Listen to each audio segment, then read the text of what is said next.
adlaw sa lahat ng mga lodi natin dyan.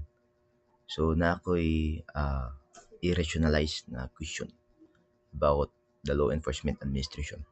So, common kini sa tanang mga pangutana sa mga law enforcement administration, especially sa leadership, sa organization na ginipirmi.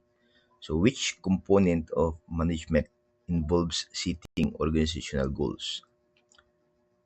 So, kani siya sa management na matay gitawag na planning, organizing, staffing, directing, controlling, budgeting.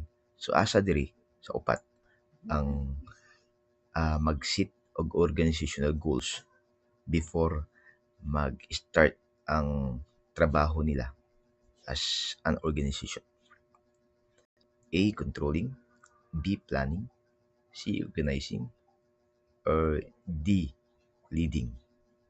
So, comment down kaya to anang i-discuss.